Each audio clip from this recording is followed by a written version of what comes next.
नमस्कार सर, आपलं आमच्या चॅनलला स्वागत आहे.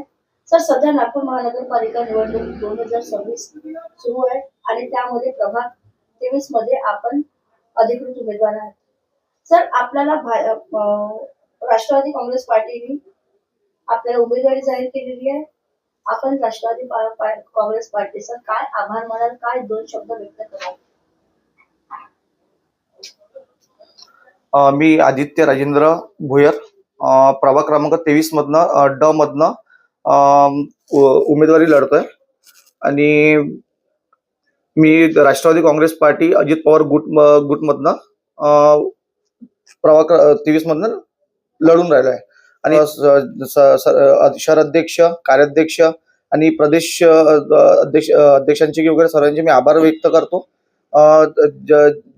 राजेंद्रजी जैन साहेबांचा खूप खूप आभार मानतो की त्यांनी माझ्यासारख्या एका युवा मुलाला पक्षाची तिकीट दिली की कुठेतरी युवा वर्ग समोर यायला पाहिजे. आणि त्यानंतर तसेच आमचे प्रभाग क्रमांक 27 चे तानाजी वनवे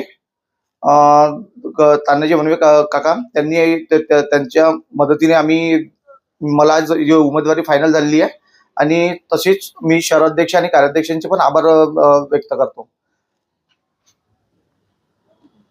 सर, तुम्ही या रणांगणात आलेले आहे, तुमचा भरपूर विश्वास दाखवलेला आहे. सर, आपण काय असे मुद्दे आहे आणि काय असे उद्देश आहे ते घेऊन आपण रणांगणात आलेले आहे या उमेदवारीनुसार? मी प्रभाग क्रमांक 23 मध्ये मागील 8 वर्षापासून काम करतोय. मी सतत नेहमी लोकांचे जे प्रश्न होते ते मी प्रत्येक वेळा मी सोडवत गेलो. त्यानंतर लोकांच्या जे अडीअडचणी पडत होत्या, जसं की आज जिल्हाधिकारी कार्यालयामध्ये जर कोणत्या नागरिकांना जे चप्पल घासावं लागत होती, तर त्यासाठी मी लोकांना कसं काय एकदम सोप्या पद्धतीने आपण त्यांचं काम करून देऊ शकतो त्या दृष्टिकोनातून मी भव्य नागरिक शिबिरांचं आयोजन करून लोकांपर्यंत राज्य सरकार किंवा केंद्र सरकारच्या योजना लोकांपर्यंत पोहोचवल्या. त्यानंतर कोणतेही प्रभागातील प्रश्न असो, मागील 50 वर्षापासून जी गडर लाईन आहे पुराणी, त्या गडर लाईन प्रत्येक वेळा चोक होत राहते. असे अनेक मुद्दे आहेत. ते नागरिकांचे जे कोणते मुद्दे मी प्रश्न नेहमी सोडवत आलेलो आहोत. आणि त्यानंतर आज जो भारतीय जनता पार्टी आहे मागील 15 वर्षापासून महानगरपालिकेमध्ये आहे, जो आज महानगरपालिकेमध्ये जो भ्रष्टाचार सुरू आहे, त्या भ्रष्टाचार हा होऊ देणार नाही मी. आणि त्यानंतर अजून जसं आता भारतीय जनता पार्टी नेहमी म्हणते की आम्ही सिमेंट रोड केले, हे केले. सिमेंट रोडाच्या मागे यांचा मेन पॉइंट आहे की याच्यामध्ये सर्वात जास्त कमिशन मिळतं त्यांना.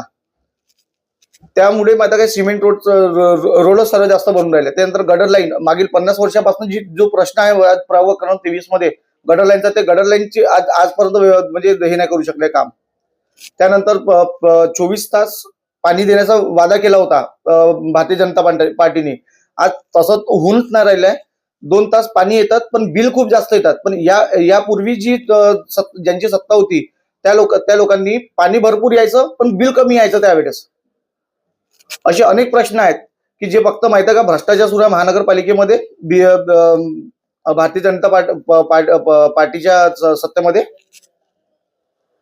सर, आपल्याला जनता भरपूर असे प्रेम करत आहे आणि आपल्याला आपल्या प्रभागाच्या जनतेचा भरपूर असं प्रतिसाद पण मिळत आहे. सर, आपण आपल्या जनतेला काय एक संदेश द्याल या निवडणुकीच्या अनुषंगाने? एकदा रिपीट करा मॅम. सर, आपल्या प्रभागाची जनता आपल्याला खूप प्रेम करत आहे आणि आपल्याला खूप छान प्रतिसाद पण मिळत आहे. सर, आपण या जनतेला काय असं संदेश द्याल, काय असं आवाहन कराल? मी आज युवा मुलांकरता जसं कुठे गार्डन्स आहेत, कुठे म्हणजे खेळाडूंसाठी वगैरे ह्या गार्डनची म्हणजे व्यवस्था करून देईन. अजून ज्येष्ठ नागरिकांसाठी विरांगडा केंद्र वगैरे बनवण्याचं काम मी करणार माझ्या प्रभागामध्ये. आणि त्यानंतर कुठलेही म्हणजे योजना असो, केंद्र सरकार किंवा राज्य सरकारच्या योजना, हे मी निवडून आल्यानंतर प्रत्येक म्हणजे एरियामध्ये शिबिराच्या माध्यमातून लोकांच्या घरापर्यंत ती योजना पोहोचवण्याचं काम मी करणार. आपल्या प्रभागात खूप फिरलेले आहात, घरी फिरलेले आहे प्रचार दरम्यान. सर, तिथे प्रचाराच्या दरम्यान असं जनतेची काय समस्या तुम्हाला आढळून आलेली आहे आणि असं वाटते की आपण ह्या समस्या यांचे पूर्ण केलेले पाहिजे. आतापर्यंत जी महानगरपालिकेमध्ये जे बीजेपीची सत्ता होती आणि आमच्या इकडे प्रभाग क्रमांक 23 मध्ये जे 3 भारतीय जनता पार्टीचे जे उमेदवार होते, या लोकांनी फक्त आपल्या जवळच्या लोकांचेच फक्त घरासमोर सिमेंटीकरण केलेले आहे. आणि त्यानंतर आता जसं प्रभागामध्ये माहित म्हणजे वाटते त्यांना की आपल्या इथं कार्यकर्ताच नाही आहे बा, तर तिथला आताही पर्यंत विकास झालेला नाही आहे. त्यानंतर आज झोपडपट्टीमध्ये मागील 5 वर्षापासून नगरसेवकच नाही घुमत. असे खूपसे असे मुद्दे आहेत की ते म्हणजे जशान तसेच राहिले आहे. म्हणजे जिथे भारतीय जनता पार्टीचे म्हणजे कार्यकर्ते हे ते राहते तिथला फक्त विकास होऊन राहिला आहे. बाकी प्रभागातील बाकीच्या जागेचा विकासच नाही झालेला आतापर्यंत.